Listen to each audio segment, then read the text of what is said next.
Hola a todos, ¿cómo están? Muy buenos días. De parte de FINSA le queremos dar las gracias por participar el día de hoy en este webinar que hemos llamado Otra mirada y una invitación a escuchar. Principalmente creemos, ¿no?, que el día de hoy es bastante relevante y lo hemos escuchado, ¿no?, en distintos seminarios, en distintos debates, que debemos llegar a acuerdos, que debemos encontrar ciertas miradas, ciertos puntos al medio, más que estar en estas trincheras, digamos, con discursos que de alguna manera nos separan, etc.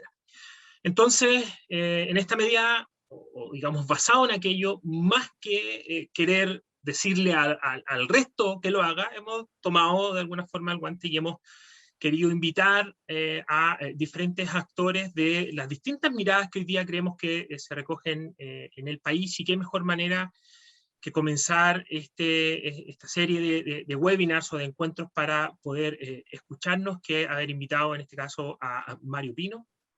Mario Pino, para aquellos de ustedes que no lo conocen, es consejero regional de Revolución Democrática, perteneciente al Frente Amplio. En este momento ahora nos acompaña desde Chicago, donde está cursando, está terminando ya la parte de tesis, una maestría en ciencias políticas. Él es abogado de la Universidad de Chile, tiene experiencia docente, tanto en esta como en otras universidades, estuvo en la Fiscalía Nacional Económica, y ahora, bueno, esperemos también que tenga éxito en su postulación a los distintos doctorados que están allá en Chicago. En Chicago hoy día hay 31 grados y acá estamos como con 2 o 3 grados, así que estamos también mostrando estas distintas diferencias que tenemos hoy. Mario, te quiero dar la bienvenida, muchas gracias por acompañarnos. Bueno, muchas gracias a ustedes por la invitación. Mi principal motivación de estar acá es que me parece súper importante abrir ciertos circuitos de conversaciones que habitualmente no se dan, y un poco aprender de la historia del país.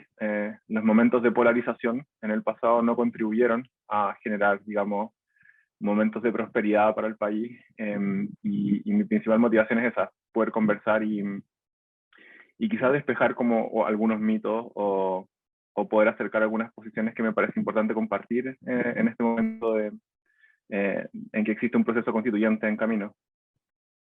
Así es. Antes de dar comienzo propiamente tal al webinar, solamente algunas cosas más administrativas. Si tienen alguna duda o si tienen alguna pregunta que quieran hacer o comentario, lo pueden realizar en el apartado de Q&A que se encuentra, dependiendo de la plataforma en que estén, abajo o arriba en su aplicación de Zoom. La pueden escribir ahí. Nosotros las vamos a ir leyendo a medida que avanza el evento, y luego las vamos a ir seleccionando algunas, fusionar varias que seguramente van a estar parecidas, y las vamos a ir haciendo a nuestro invitado. Dicho esto, para comenzar, creo que sería bueno, en términos generales, para que las personas que nos acompañan el día de hoy entiendan más o menos la génesis del Frente Amplio, porque nace el Frente Amplio. ¿Qué espacio vieron ustedes que faltaba dentro de la representación política en Chile en el momento en que decidieron formar este conglomerado político? Y qué cosas, primero, ¿no?, qué cosas los unen como fuerza política, hoy día una fuerza política importante en Chile, pero también qué cosas dentro de la misma convivencia diaria de los distintos partidos que forman el Frente Amplio también no los separan, pero tienen distintas miradas, ¿no? Si nos puedes contar un poco de eso. Sí, quizás la trayectoria del Frente Amplio y de Revolución Democrática en específico, yo creo que parte del 2006 con la Revolución de los Pingüinos. Yo estudiaba en un colegio subvencionado en Estación Central y fui parte, digamos, de ese movimiento. Sin embargo, al cabo de poco tiempo, uno podía constatar que era muy difícil entrar, digamos, a militar o tener algún grado de incidencia en los partidos de la Concertación, que fue algo que alguna vez yo pensé, o sea, entrar al Partido Socialista. Pero por una parte veíamos que había como un agotamiento ideológico de esos partidos, quizás estuvieron dispuestos a ceder mucho en los 30 años de la transición. Quizás esa es una pregunta abierta, no creo que sea todo blanco-negro, no creo que sean 30 años perdidos en ningún caso, como el país avanzó en muchas materias durante esos 30 años, pero creemos que en la dirección en que quizás había que avanzar, especialmente en el último tramo, la concertación no logró dar el ancho. Por otra parte, había un agotamiento interno de los partidos de la concertación, no es fácil entrar a militar a esos partidos, etc. Y básicamente el primer partido que nace del Frente Amplio de Revolución Democrática, nace en el 2012, después de las protestas del 2011. Me acuerdo haber terminado la universidad y, digamos, mirarnos con mucha gente y decir, bueno, ¿dónde podemos ahora participar activamente en política? Y RD en particular, bueno, yo estudié en la Universidad de Chile, pero RD nace en la Universidad Católica. Los gremialistas habían ganado la federación básicamente desde del retorno a la democracia y se hizo una especie de movimiento muy amplio con gente de los partidos de la concertación, pero también con gente del Partido Comunista Independientes que se llamaba el NAU, o Nueva Acción Universitaria. Y en el 2009, Miguel Crispi, que ahora es diputado, ganó la elección para ser el presidente de la FEUC, y de la FEUC, perdón. Y ahí, digamos, nace el NAU.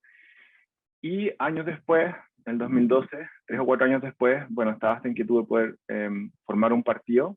Y yo diría que al menos en el caso de RD, ese partido nace de 3 grupos. Por una parte, gente que había estado en el Partido Socialista y que estaba desencantada. Otro grupo en el que yo me considero que es que no teníamos, digamos, algún tipo de vínculo histórico con la política en general. Y después yo diría que en una nueva oleada de militantes que entran a RD, hay mucha gente de zonas que yo consideraría como más periféricas respecto al país, o sea, personas desde regiones, personas desde otras zonas de Santiago que no son, digamos, cercanas a los centros donde están las 2 universidades principales del país. Y así es como nace RD. Y después, bueno, habiendo creado RD, la pregunta era, nosotros mirábamos con mucho anhelo lo que pasaba con el Frente Amplio Uruguayo, que es esta coalición bien grande de partidos que va desde la democracia cristiana hasta el Partido Comunista, incluso más hacia la izquierda, pero que tienen reglas democráticas de funcionamiento interno y funcionamiento como coalición, y en las cuales como las bases, los militantes, digamos, de ciertas zonas del país, tienen una injerencia muy alta en la toma de decisiones del conglomerado. Creo que eso no logramos generar un conglomerado o una coalición con esas características como de democracia interna, etcétera, pero al menos pudimos abrir la puerta a crear el Frente Amplio, donde, bueno, han habido mucha entrada y salida de actores, pero ahí los partidos principales son Revolución Democrática, que es este que les acabo de contar, donde yo milito, está Convergencia Social, que es una amalgama de diferentes grupos universitarios de izquierda, y hay un tercer partido que es el Partido Comunes, que es aquel partido en el cual milita Karina Oliva, que fue la candidata a la gobernación. Y quizás si yo tuviera que dar un mensaje respecto a las diferencias, muy, muy breve, yo al menos estaba muy en contra de la alianza con el Partido Comunista. Fue algo que en mi calidad de consejero en su momento disputé y perdí como posición, pero me parece que toda la novedad y la agenda del Frente Amplio no tiene un 100% de concordancia con la del PC, y me parecía importante marcar esa diferencia. Me preocupaba mucho que quedáramos como un satélite del Partido Comunista, y yo diría que en eso hay diferencias dentro del Frente Amplio, no todos tienen la misma opinión, pero eso es una materia importante que me parece que nos divide. Y si uno tuviera que ponerlo de alguna manera, RD está como en la derecha del Frente Amplio, Convergencia Social está como al centro del Frente Amplio, y Comunes, que es el partido de Karina Oliva, está a la izquierda del Frente Amplio.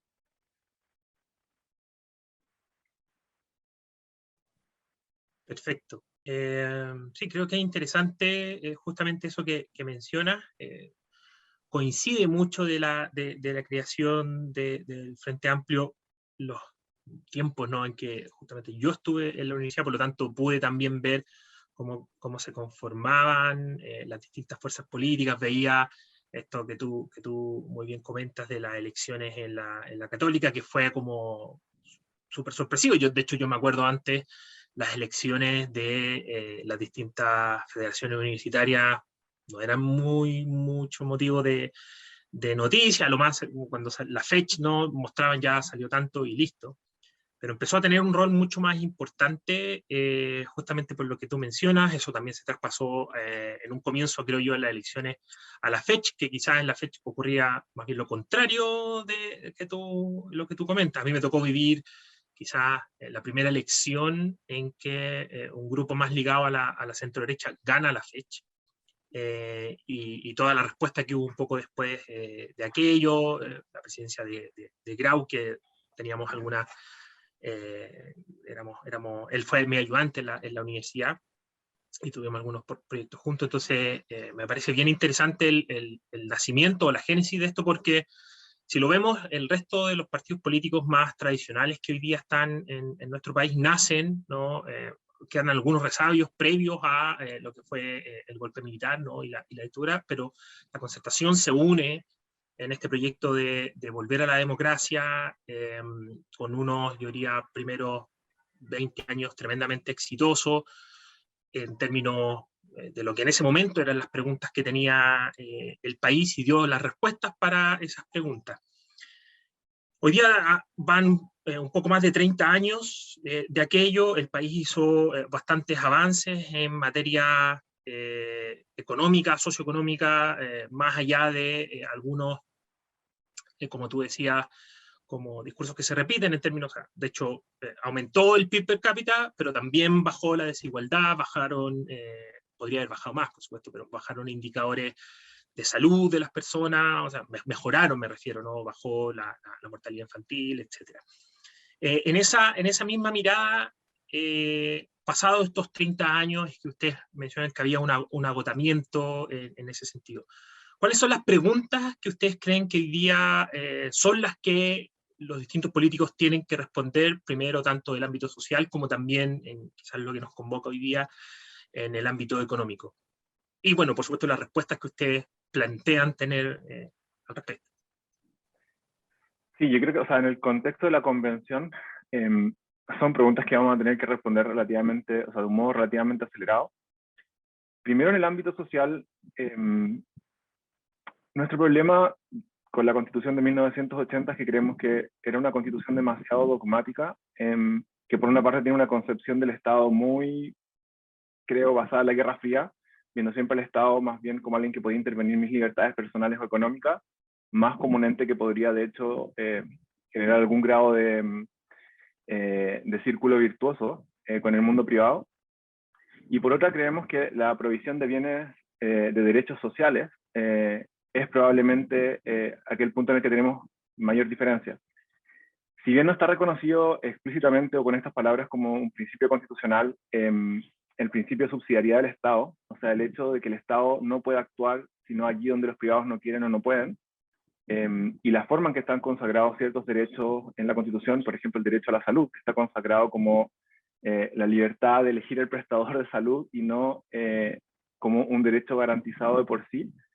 Me parece que fue uno de los problemas con los que nosotros consideramos que es algo de lo que debiera cambiar. En materias sociales, los principales derechos sociales, y dentro de ellos especialmente salud, educación, quizás vivienda, también tenga que ser un punto que debe ser abordado de un modo distinto.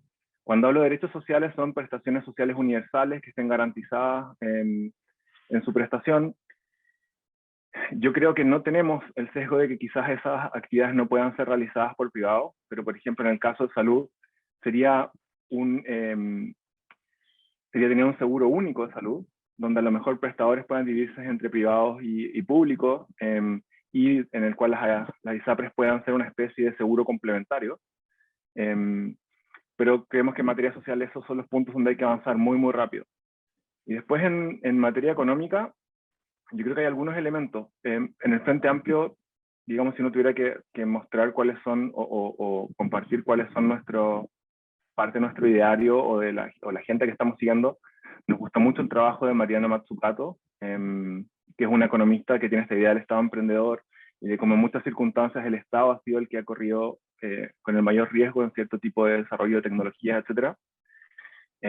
Y por otra parte, si tuviera que decir cuáles son las dos principales influencias del Frente Amplio, yo creo que el feminismo por una parte, y la preocupación por el cambio climático son parte esencial de nuestra agenda, y en ese sentido, la idea de un Estado cuidador, o sea, la idea de un Estado que puede compartir o facilitar las labores de cuidado que por lo general están, que recaen en mujeres, y generalmente mujeres de bajos ingresos, es una cuestión que consideramos fundamental.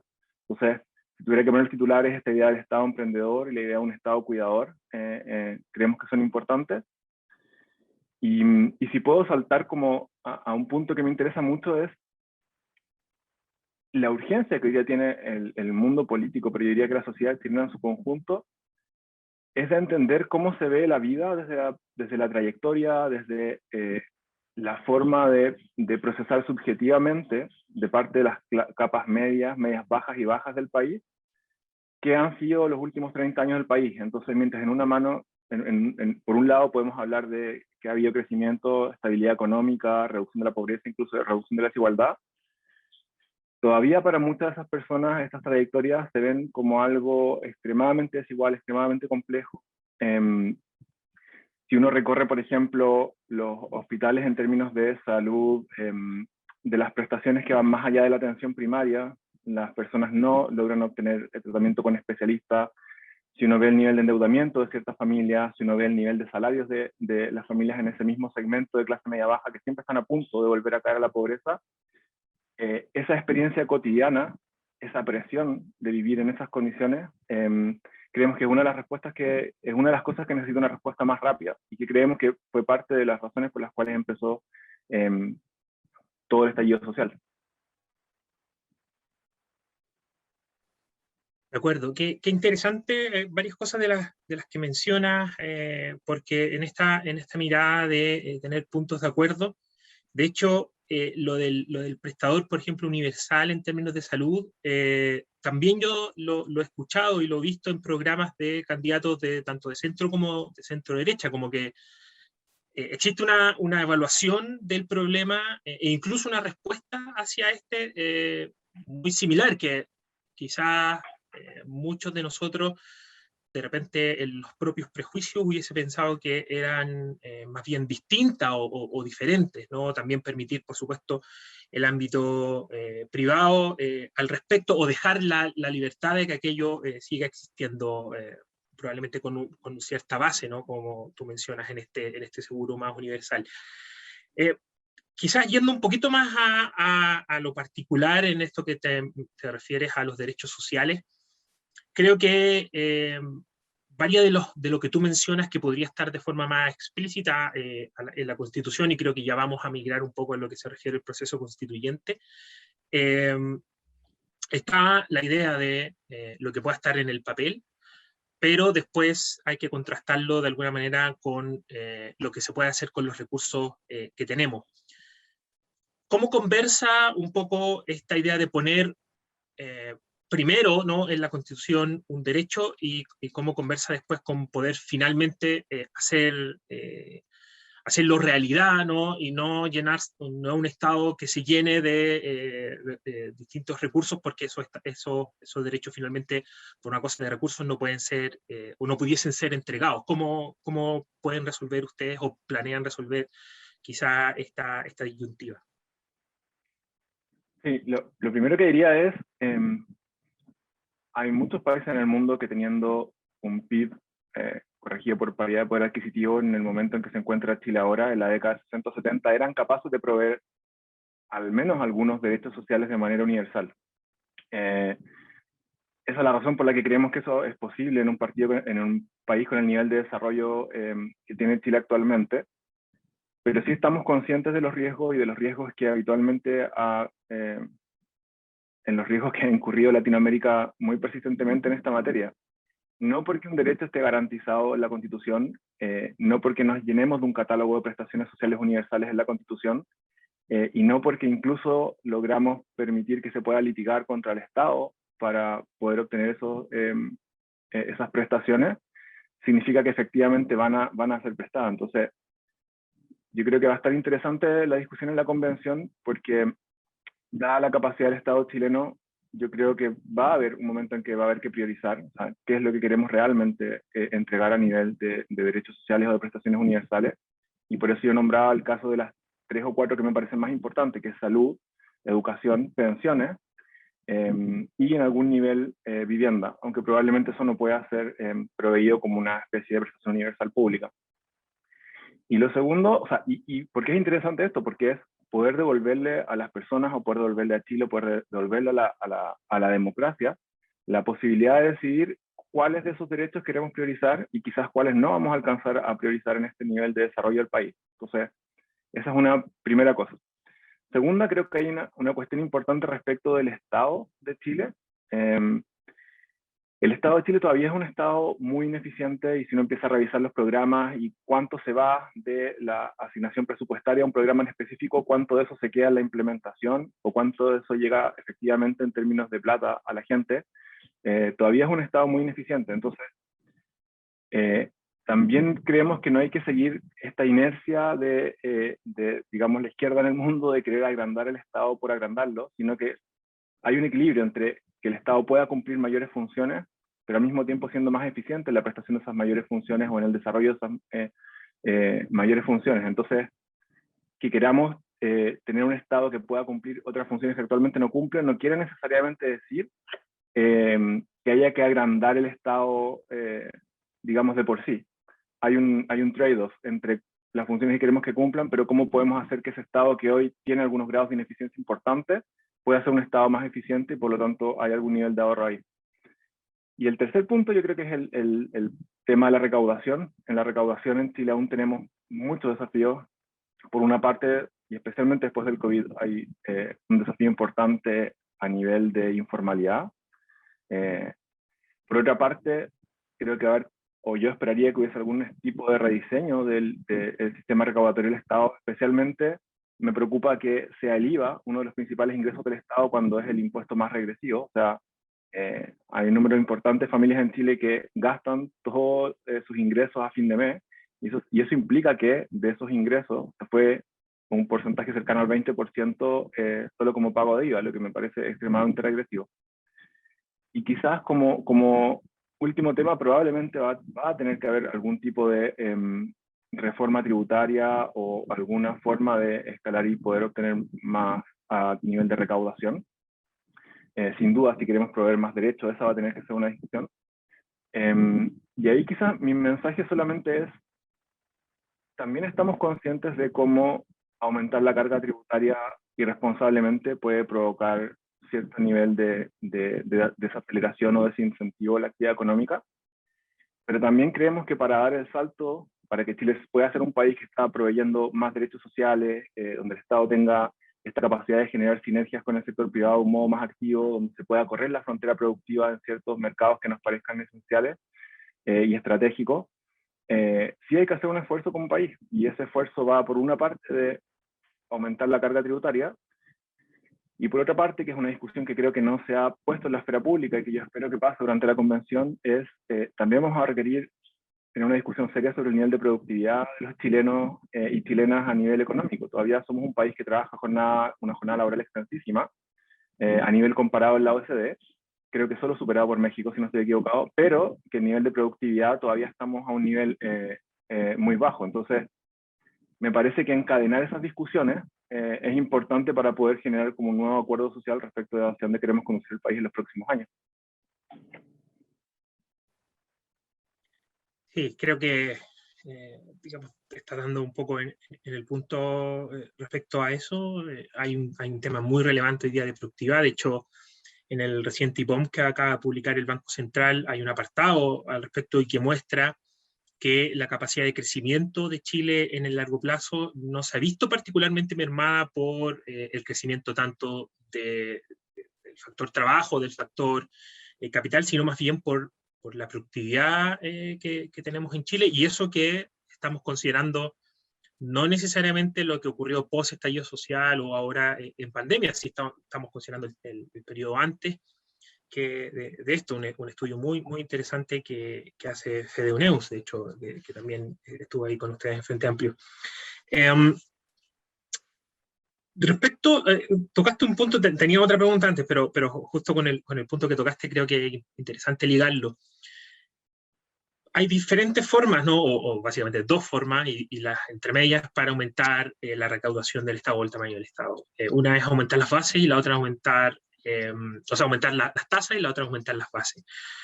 Creo tener bastante concordancia con lo que tú mencionas en que hoy día, a diferencia de, por ejemplo, países a los que queremos aspirar, nuestra carga tributaria está particularmente enfocada en el IVA, ¿no? Y no en impuestos a las rentas, ¿no? O a los flujos. Lamentablemente en Chile sabemos que alrededor de un 20% de las personas está dentro o puede pagar algo del impuesto a la renta. Y de hecho cuando uno mira las tasas más altas, ¿no? Se da cuenta que en realidad es como el 3% quienes pagan tasas superiores al 10% promedio, ¿no? ¿Cuál es tu mirada o la mirada que podrían tener ustedes como, primero como partido o después como conglomerado respecto a aumentar la base del impuesto a la renta, que es algo que puede sonar tremendamente antipopular, ¿no? Relativo a que para aumentar la base tienes que aumentarle el impuesto o tienes que ponerle alguna tasa impositiva a gente que hoy día gana menos de o en torno a 500.000 pesos.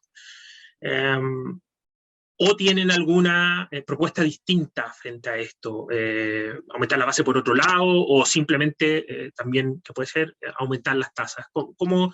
Puede ser media técnica la pregunta, pero creo que podría darse alguna respuesta. Sí, yo creo que, o sea, yo la respondería de dos formas. Primero, no perdería que el objetivo para nosotros de fondo es generar mayor redistribución. ¿Y por qué digo esto? Porque tiendo a creer que en Chile la redistribución usualmente va hacia el lado de la discusión de impuestos, No el gasto. pero creo que hay otra parte importante, que es la parte sindical. Nosotros tenemos un modelo de relación sindical que es básicamente heredero de la era Thatcher-Reagan, que es como el sindicato contra el empleador o el empleador contra el sindicato.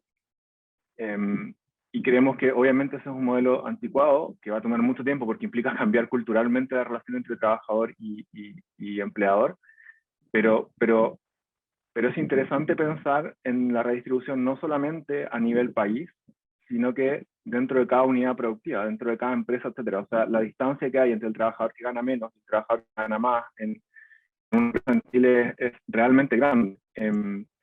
Y un mecanismo son los sindicatos, hay otros ejemplos como, claro, en un país con circunstancias muy diferentes que el de Suiza, pero que hay una relación, una proporción máxima entre el sueldo más bajo y el sueldo más alto de una empresa. Entonces, yo creo que esa es una parte importante que hay que considerar en esto. Y respecto al impuesto a la renta, yo creo que, o sea, más que entrar en el detalle técnico de cuál es el nivel de ingreso en el cual se va a grabar con qué tasa en específico, creo que lo importante es que se genere esta conexión de que esta vez, si me sube la carga impositiva, yo voy a tener acceso a prestaciones sociales universales.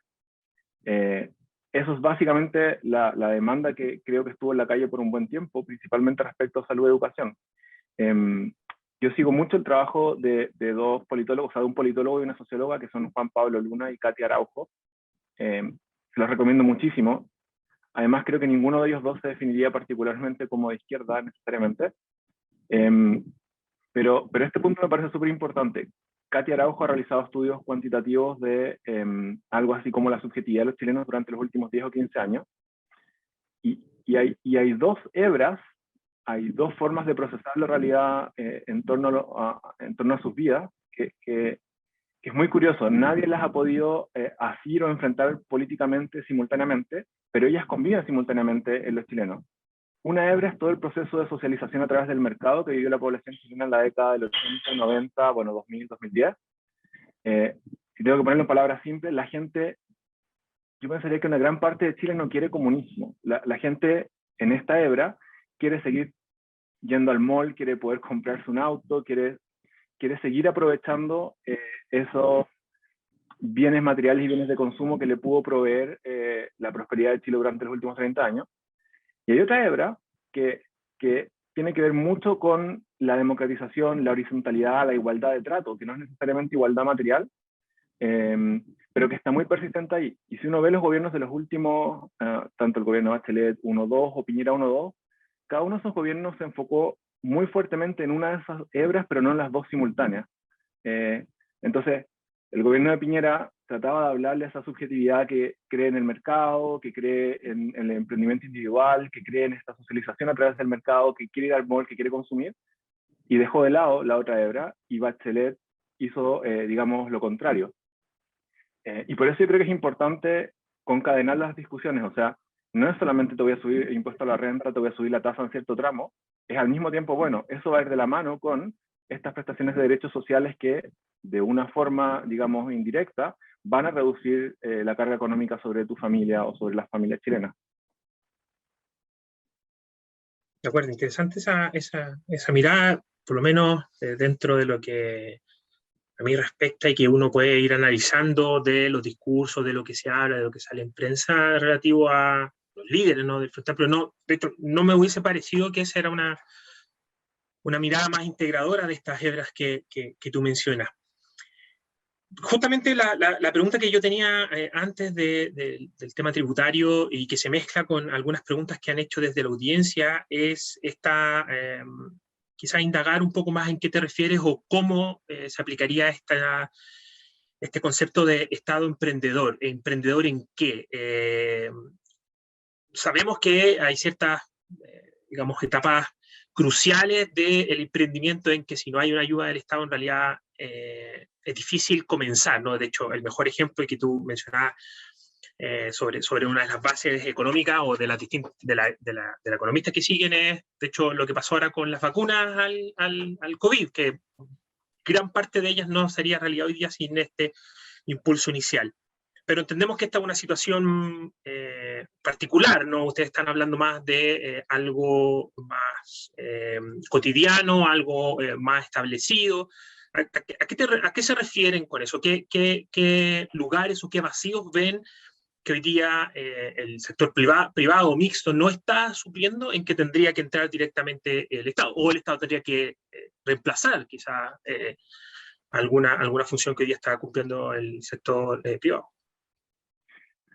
Bueno, evidentemente creo que acá entra en una caja de resonancia como la década del 70, en el sentido de, bueno, como que es lo que pretende el Frente Amplio, como empezar a controlar sectores estratégicos de la economía progresivamente a través del emprendimiento estatal. Y yo diría que eso no es, o sea, no es para nada lo que tenemos en mente. El problema que tenemos hoy día es que si uno mezcla el principio de subsidiariedad del Estado con el quórum legal que se necesita para iniciar una actividad económica del Estado, es virtualmente imposible o está absolutamente limitado. Y mi respuesta iría por dos lados. Yo creo que tiene que seguir teniendo el carácter de ley, o sea, tiene que seguir estando sujeto al control del Congreso, la posibilidad de realización de actividad empresarial del Estado, digamos porque eso es garantía para todos los sectores de que no vamos a estar como país empezando a introducir al Estado como un agente económico en muchas áreas de la economía. Pero por otra parte, sí creemos que en algunos sectores estratégicos puede operar el Estado. Esos sectores estratégicos debieran definirse democráticamente, digamos. Y cuando pensamos en una actividad empresarial del Estado, el problema actual es que si el Estado entra a participar de una actividad económica, tiene que entrar en igualdad de circunstancias con los particulares. Obviamente eso tiene toda la lógica del mundo, porque si no, evidentemente tendrías un competidor que está corriendo en desigualdad de condiciones. Pero por otro lado, nuestra arquitectura institucional hoy día no nos permite, por ejemplo, procesar el hecho de que a lo mejor vas a tener una empresa estatal, y esto pasa a nivel comparado, por ejemplo, con las empresas de trenes en muchos lugares del mundo, en que vas a tener cifras rojas a fin de los periodos o cifras tibiamente azules, pero donde la función social que cumple esa empresa está, digamos, considerada en la ecuación de por qué permitimos tener una actividad empresarial que quizás no es todo lo eficiente que uno querría en cierta área. No quiero decir con esto que necesariamente asumamos que vayan a haber actividades emprendedoras del Estado donde creamos de antemano que va a haber pérdida, pero lo que quiero decir es que en la ecuación de dónde entra el Estado a participar de una actividad económica, tiene que estar en función de cuál es la cantidad de bienestar social que está creando esa actividad. Entonces, para mí el mejor ejemplo es, a nivel comparado, usualmente sectores de transporte funcionan de esa manera. O sea, tú tienes en la ecuación el hecho de que estás dando o estás agregando un valor a la comunidad que no puede ser necesariamente cuantificado, digamos, de manera estrictamente económica. Entonces, cuando estamos pensando en ese tipo de cuestiones, estamos pensando quizás en algunas zonas estratégicas de la economía, Y también estamos pensando, en Estados Unidos a mí me gusta mucho el rol que tiene la Federal Trade Commission, quizás yendo a un área complementaria, en que la Federal Trade Commission funciona mucho como una especie de ajustador de clavijas continua. Como yo trabajé libre competencia, entiendo un poco la dinámica de libre competencia, y la Federal Trade Commission está ajustando clavijas económicas suavemente, pero tratando de abrir bottlenecks en ciertos segmentos de mercado, impulsar cierto nivel de competitividad.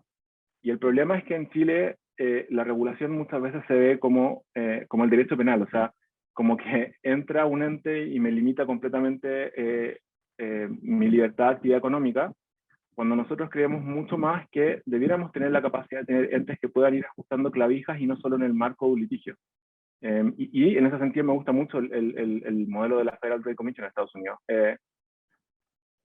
Esa sería mi respuesta.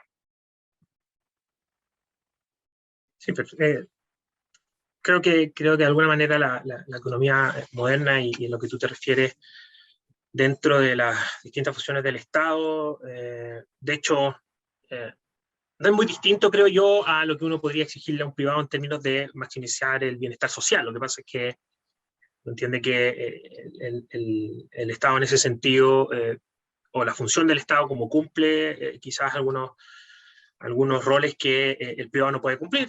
El mejor, o sea, como el ejemplo clásico es la existencia de parques. No hay ningún privado que va a construir un parque porque no puede sacar réditos de eso, pero el Estado sí lo hace.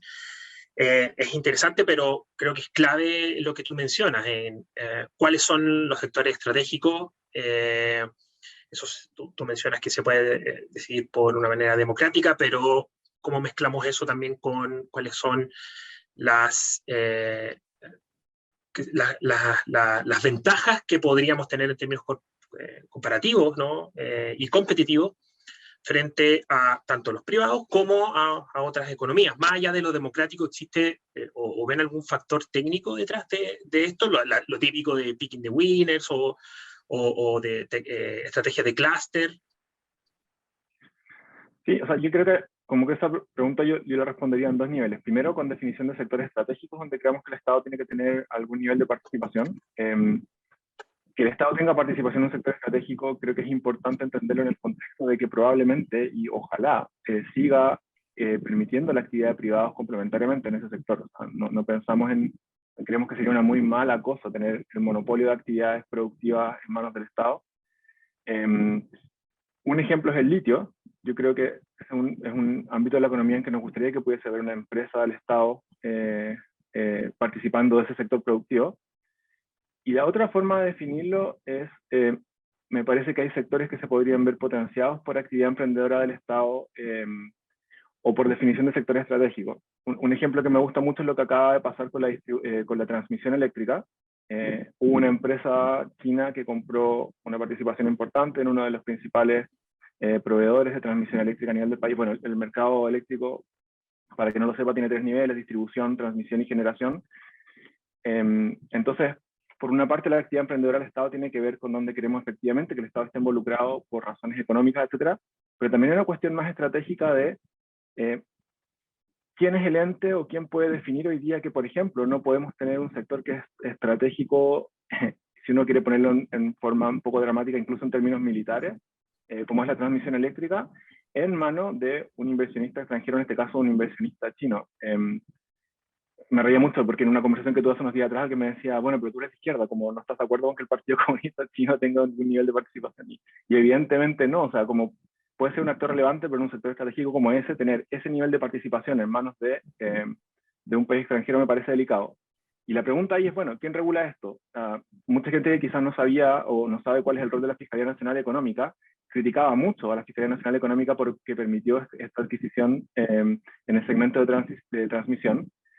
Pero por otro lado, bueno, no está dentro de las competencias de la Fiscalía Nacional Económica poder pronunciar esto de debilidad estratégico-política de una adquisición de ese tipo. Entonces, yo lo vería de esas dos formas, como hay sectores estratégicos que tenemos que definir donde probablemente queramos que haya algún regulador con un poco más de potestades o tener alguna visión más estratégica que dejar que simplemente el mercado conduzca la economía. Y hay sectores estratégicos donde definitivamente queremos que el Estado tenga algún tipo de participación, y creo que de los que puedo nombrar como prioritarios probablemente el litio sea uno de ellos. De acuerdo. Cambiando levemente de tema, yendo a lo más reciente, quizá a lo más coyuntural, ustedes como conglomerado tuvieron 28 representantes en la Convención Constituyente, Revolución Democrática en particular 9, ¿no? ¿Qué mirada tienen sobre, primero, lo que debiese ser una constitución? ¿Qué debiese tener una constitución sí o sí? ¿Qué cosas se pueden negociar que puedan estar o no en una constitución? ¿Y qué cosas le da, digamos, o es más ámbito de las leyes? ¿Cómo lo ven ustedes en ese sentido?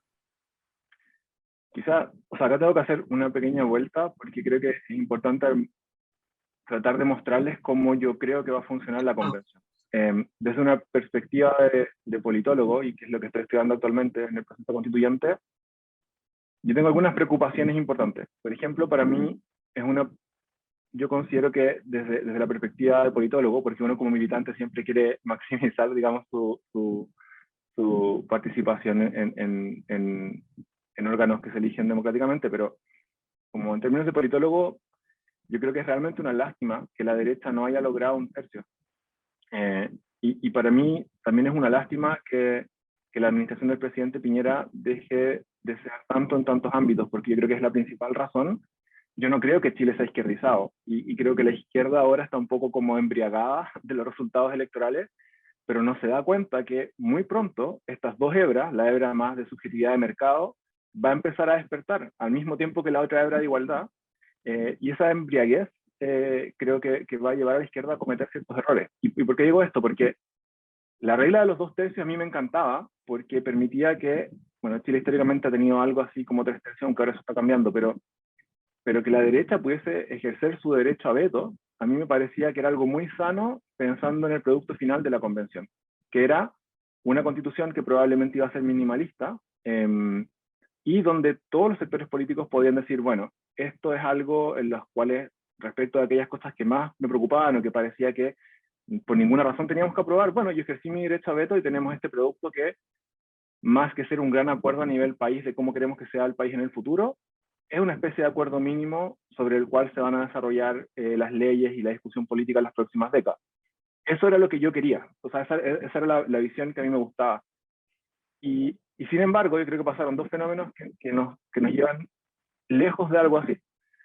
El primero es que yo jamás pensé que a la derecha le iba a ir tan mal en las elecciones, porque habían muchas razones de comportamiento electoral en las cuales la izquierda cometió sus errores históricos, digamos, ir súper dividida y de más de 3 o 4 o 5 listas en algunos distritos, y aún con eso, digamos, a la derecha le fue muy mal. Entonces, yo creo que eso, desde la perspectiva del producto final, es una pérdida, porque lo importante de la Constitución es que pueda reflejar la pluralidad de miradas del país, no que sea una Constitución de un sector político. Y lo segundo, que creo que es súper importante decir en este punto, es la fragmentación y el rol de los independientes. En Perú hay un problema gravísimo. Bueno, hace algunos años atrás, al final de la época de Fujimori, se bajaron los requisitos para constituir partidos políticos, especialmente a nivel regional. Y esa, a mi juicio, junto con una serie de otras causas, pero esa es una causa institucional que provoca la inestabilidad política que tiene Perú hoy día. O sea, los caudillos locales arman partidos todos los días y no hay ningún nivel de estabilidad política. Yo creo que en el caso chileno es tal el nivel de deslegitimación del sistema político, y esa es la razón por la cual necesitamos hacer cambio, que solo la palabra por partido político provoca un rechazo visceral a la gente. O sea, quienes hemos hecho campaña en la calle sentimos ese rechazo independiente del color político que uno tenga. Y yo creo que el éxito, entre comillas, porque es un éxito muy limitado del Frente Amplio en esta elección, es solo porque somos agentes más nuevos en el sistema político, que no cargamos quizás con todo el peso de la transición encima, pero eso va a pasar muy pronto. O sea, tampoco nos fue tan bien a nivel comparado. Y quería enfocarme en la lista del pueblo, y paso inmediato a responder la pregunta. La lista del pueblo es una cuestión bien compleja, o sea, tiene mucho activismo medioambiental en ella, tiene sectores, yo diría, un poco más ultra izquierda, que consideran que nosotros somos unos vendidos y etcétera, o sea, para poner como esto en perspectiva. Y también tiene conexión con algunos agentes políticos, o sea, digamos, la principal persona de Jorge Chadwick en Valparaíso, que él ya no es del Frente Amplio, bueno, ella fue electa convencional, Y mi pronóstico es que mucho más que proyectos país discutiendo en paralelo, yo creo que van a haber acuerdos y alianzas en torno a temas específicos. Y yo tiendo a creer que esa va a ser un poco la dinámica de la convención. O sea, para este punto en específico vamos a tener un arco de alianza de la DC hasta la lista del pueblo. En este otro punto específico va a haber una alianza desde el Frente Amplio hasta la derecha. En este otro punto específico va a haber una alianza quizás más chica. Porque yo la verdad no veo proyectos país compitiendo en paralelo, sino mucho más específicas respecto a temas específicos. Y en ese sentido, el único riesgo que yo veo es que el producto final de la Constitución, más que un producto armónico y consistente, sea una especie de collage de diferentes ganadas particulares, de alianzas particulares durante el proceso. Y yo creo que eso es algo con lo que debiéramos tratar de luchar en contra, darle algún grado más de sistematicidad.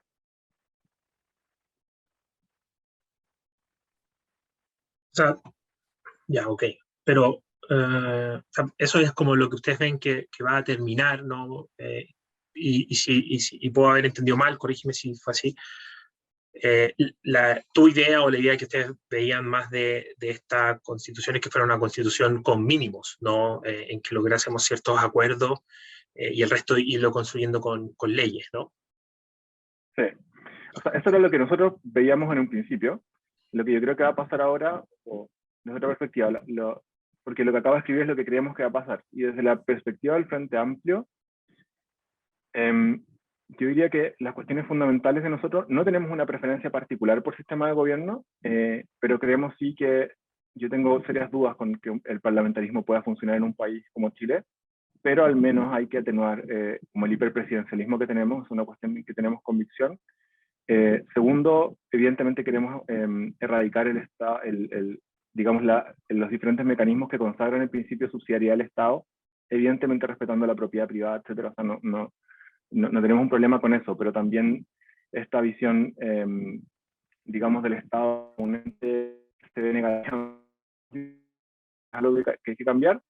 Y yo diría que en materia ambiental probablemente es donde queremos avanzar mucho a nivel de protección del medio ambiente, a nivel de cómo estamos viendo el cambio climático, de cómo las comunidades pueden enfrentarse a situaciones complejas en el territorio. Entonces yo pensaría como que en esas materias probablemente vamos a entrar muy fuerte, pero nuevamente no creo que haya, o sea, y en materia de derechos sociales, por supuesto, creo que al menos algunos de esos derechos vamos a pelear porque estén garantizados de manera universal. Pero al mismo tiempo estamos conscientes de este riesgo que les contaba, de que al final la Constitución sea una especie de collage de derechos y de posturas que no son armónicas entre sí. Perfecto. Creo que gran parte de lo que ha ocurrido posterior a estas elecciones, y bueno, quizás también antes, desde el estallido social, en los mercados financieros, en las distintas posiciones políticas o incluso dentro del surgimiento de candidatos presidenciales, se puede después resumir en los riesgos o los miedos que pueden existir respecto, bueno, algo ya lo respondiste, ¿no? Sobre la propiedad privada, sobre aspectos de cómo se zanjarían algunos derechos fundamentales. Creo que ahí el derecho del agua o cómo resolvemos eso también es algo primordial. En la independencia, autonomía del Banco Central, como la entendemos hoy día, o vamos a tener que entenderla de alguna otra manera, y la exclusividad de proyectos de ley por parte del Ejecutivo. ¿Cuáles? Yo sé que fueron como 4 temas, pero en términos resumidos o simples, ¿cómo lo ven más o menos o cuál es la visión de ustedes respecto a esto? Quiero partir por el Banco Central porque me parece que es la discusión que está como más hot estos días. Yo creo que un error en que estamos cayendo es como creer que la discusión es sí o no autonomía del Banco Central. Y si esa fuera la discusión, nosotros por supuesto estamos a favor de la autonomía del Banco Central. Uno de los logros más grandes de la transición fue estabilizar la inflación en cifras de un dígito y más tiradas hacia 0 que hace 10, digamos. Pero por otra parte es importante pensar qué es la autonomía del Banco Central. Y actualmente la tarea principal del Banco Central es el control, o sea, es la política monetaria y el control de la inflación. Primero, si uno lo ve en materia retrospectiva, yo creo que el Banco Central ha cometido una buena labor y dada la gente que ha integrado desde el 90 hasta ahora el Banco Central, uno tampoco podría esperar que hubiese pasado algo muy distinto si uno tuviera un grado menor de autonomía al Banco Central, porque había una relación muy fluida con los principales sectores políticos del país, y creo que eso salió hasta el momento bastante bien. Entonces, ese sería mi approach retrospectivo. Hacia el futuro, yo creo que hay un grado de incertidumbre como hacia dónde va a decantar el proceso constituyente y especialmente como el desarrollo del país en las próximas décadas.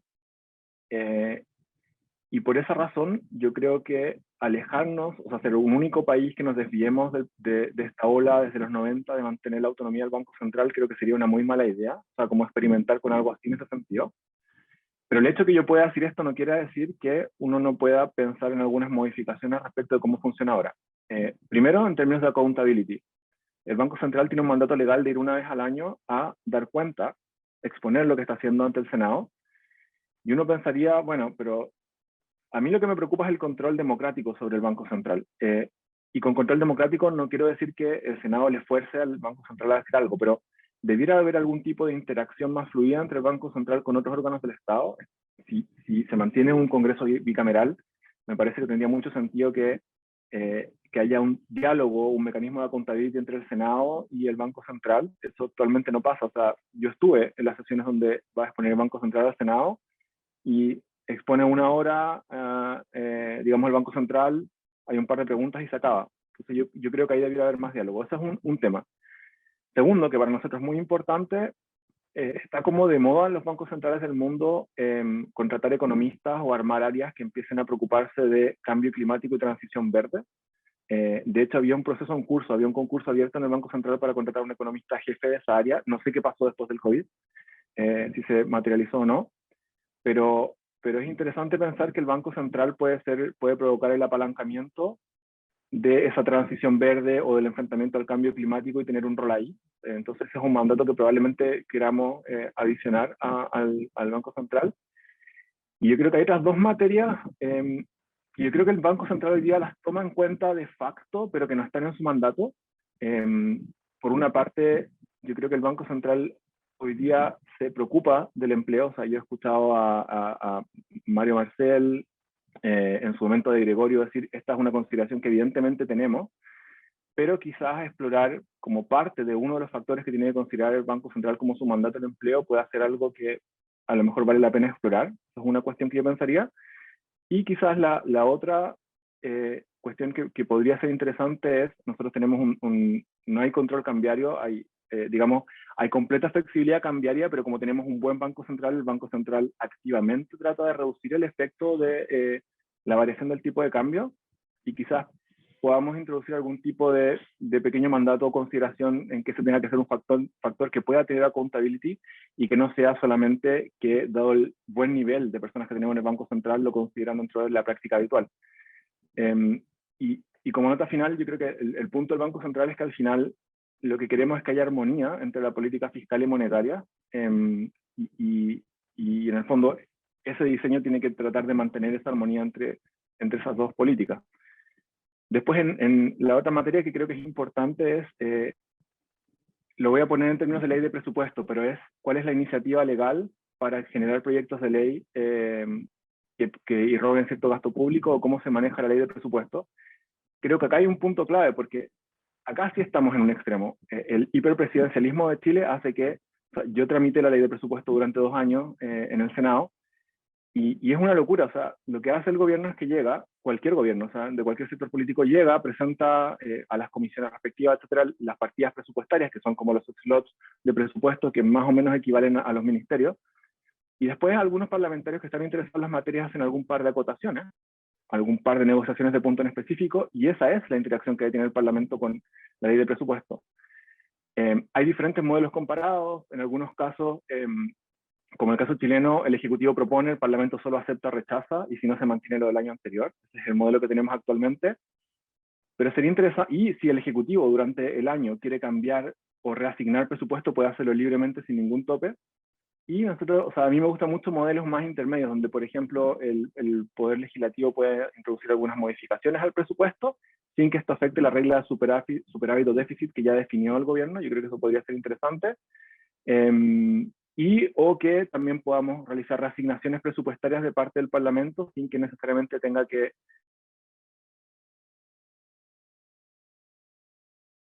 mantener mucho cuidado con la regla de superávit o déficit que define el presidente o el gobierno, pero después dar algún rol un poco más importante al Parlamento durante la tramitación. Y si uno piensa en términos de iniciativa legal, siempre está la tentación del parlamentario de empezar a robar gasto público para tener un mejor ciclo electoral en el futuro, pero a lo mejor uno puede decir niveles de gasto que puede tener proyectos con origen en el Parlamento y no necesariamente en el Ejecutivo, o tener que tener el acuerdo con el Ejecutivo para presentar proyectos que roben gasto público, o definir ciertas partidas presupuestarias que puedan tener futuros gastos de parte del Congreso, pero a mí lo que me preocupa es quedar en la situación que quedamos este año, o los últimos 2 años, que es que un presidente que está trastabillando y pierde la capacidad de marcar la agenda política, bueno, tuvo como contracara que el Congreso básicamente tuvo muy poca actividad legislativa porque no tenía la iniciativa legal para poder iniciar ningún proyecto, especialmente los que roban gasto público. Entonces, al menos en esas 2 materias yo pienso en ese tipo de modelos un poco más atenuados.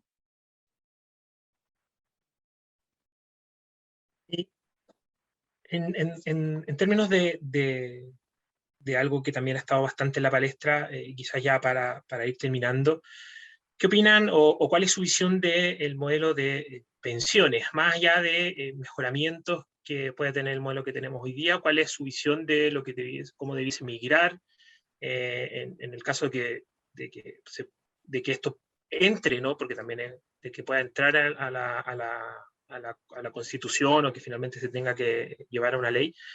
¿Cómo piensan que eso debiese estar presente? Y ligándolo con algo súper coyuntural que pasó ayer, ¿cómo miran, cómo opinan de alguna manera esta mirada que tienen como de alianza, pero también de competencia, ¿no? En lo pronto, con el programa que presentó Jadwe el día de ayer, su programa presidencial, que tiene una visión súper específica respecto a lo de pensiones? Una parte de mi molestia con el Partido Comunista es que en algunos sectores del programa copiaron directamente el programa de Beatriz Sánchez del 2017, y tengo que decirlo porque me molesta mucho, así no se trabaja. Sí, yo creo que, o sea, dado como los y las invitadas que están escuchando el panel, yo creo que hay aprendizajes para el futuro. Yo, siendo de izquierda, puedo valorar o puedo entender cómo el sistema de pensiones chileno fortalece y alimenta el mercado de capitales. Si uno pudiese haber hecho ver ese valor a la sociedad en su conjunto, o sea, como los órganos técnicos de este país, tanto en el mundo privado como público, tienen la necesidad o la urgencia de hacer una especie de pedagogía política con el resto de la población. Y eso yo creo que ocurrió muy mal respecto del sistema de FP. Ocurrió mal porque cada vez que alguien ponía la advertencia respecto de que esto iba a funcionar mal, por una parte los gobiernos de distintos signos no se hicieron suficientemente cargo, pero por otro lado yo veo las declaraciones sucesivas de distintos presidentes de las asociaciones de AFP y como que no quisieran ayudarse a sí mismos, digamos, un poco. ¿Por qué lo digo? Porque yo puedo ver el valor del sistema de AFP en el sentido de su importancia para el mercado de capitales, pero al mismo tiempo, ya hace, yo diría, al menos una década, podíamos ver que el sistema AFP creo que funcionaría mucho mejor si hubiesen ciertas condiciones estructurales, como menor desigualdad estructural de salarios, como que las personas no tuvieran los niveles de lagunas que tienen actualmente, especialmente las mujeres. Nunca se puso la discusión pública seriamente o aumentar la tasa de cotización o aumentar la edad de jubilación. Y entonces, como una primera cosa, yo creo que hubo ahí errores tanto del mundo político como del mundo de las AFP, de no llevar seriamente y con el sentido de urgencia que requería esta discusión a la sociedad. O sea, hace 10 años podíamos proyectar que las pensiones no iban a alcanzar y que había gente obteniendo pensiones de miseria, y eso requería intervención a nivel de política pública con algún tipo de acuerdo grande, que saliera esta defensa radical del modelo de AFP o de alguna postura, digamos, radical en el sentido contrario. Entonces, esa es una primera cuestión. Creo que ahí, o sea, como hacia el futuro, hay un aprendizaje grande de que esos problemas, más que meterlos bajo la tierra y defender intereses particulares o ciclos políticos de algún gobierno, si esas discusiones no se dan a tiempo, revientan después. Y yo creo que una causa de estallido social es que hay un sector no menor de la población que recibe pensiones de miseria, y que a su vez provoca sobre otro sector de la población, que probablemente sea mi generación y una generación más arriba, una carga de establecer un tipo de sistema de pensiones informal, en el cual hay transferencias intrafamilia, intergeneracionales, porque la gente simplemente no puede vivir. Entonces esa es una primera cuestión. La segunda, nosotros no estamos pensando en expropiar los fondos ni mucho menos, pero sí creemos que va a requerir probablemente un nivel de gasto público importante, generar un pilar solidario más fuerte. Va a haber una discusión que yo no sé si se agote en la Convención Constituyente respecto de cuál va a ser el futuro de las AFP, si se mantienen como seguros privados y se abre un sistema como un mini reparto un poco más amplio. Pero a mí lo que me gusta, o sea, lo que me gustaría es que si pasa algo así, siempre sea a merced de la voluntad de la persona ingresar o no. O sea, si efectivamente se crea una especie de mini sistema de reparto y se mantienen las AFP, a mí me gustaría mucho que las personas pudiesen elegir si seguir cotizando el AFP o si moverse al sistema de reparto. O sea, me parece que imponer un sistema de previsión social en el futuro va a ser una cuestión muy compleja. Habiendo dicho eso, me parece que estamos en una posición bien compleja porque la cantidad de plata que salió a través de los retiros del 10% fue una locura. Me parece muy responsable también proponer ahora, como siento que un poco de picado esta idea de sacar o retirar el 100%, y probablemente la carga fiscal que va a significar para el fisco, digamos, no reponer, pero hacerse cargo de ese detrimento de los fondos de pensiones durante la pandemia, va a ser una cuestión no menor en el futuro. Aquí sobre todo me gustaría quizás dar un mensaje político que es, siento que al final las cosas en Chile revientan por un lado u otro, y en el caso específico de pensiones, durante la pandemia se podían haber hecho esfuerzos mucho más grandes por mantener a la población en casa a través de un ingreso familiar de emergencia mejor. Yo recuerdo mucho esa imagen del ministro Briones con su equipo celebrando el primer IFE que se aprobó, que eran 65.000 pesos. Con eso nadie vive. Y el problema es que, bueno, al final se impulsó una medida que me parece que es muy mala en términos de política pública, pero que fue un poco una última opción, que fue generar estos retiros. Y creo que las consecuencias de eso todo, o sea, va a ser un factor el nivel de carga que le va a poner al fisco el poder complementar esas pensiones que se vieron, o esos fondos que se vieron reducidos por los retiros del dinero de las AFP. Perfecto. Mira, se nos pasó volando la hora. Creo que hubo varias cosas bien interesantes de poder escuchar, de poder comprender, de poder tener esta invitación a escuchar, ¿no? Que como llamamos este webinar. Se nos quedaron algunas preguntas por parte de los asistentes, quizás para otra oportunidad, entendiendo esta limitante, tanto como hay limitantes presupuestarias, también tenemos limitantes del tiempo. Te quiero agradecer de parte de tanto los asistentes de FINSA y mía en particular también, que nos hayas acompañado hoy día, de poder haberte hecho un tiempo allá desde Chicago. Sabemos lo atareado y lo difícil que es estar ahí en procesos de tesis, con calor además. Así que te damos nuevamente las gracias por haber participado, por habernos acompañado, ¿no? Y también darles las gracias a quienes a los asistentes que hoy día estuvieron con nosotros, que nos compartieron sus preguntas, sus inquietudes, y esperamos verlos en una próxima oportunidad. Eso, muchísimas gracias. Buenos días. Muchas gracias. Adiós.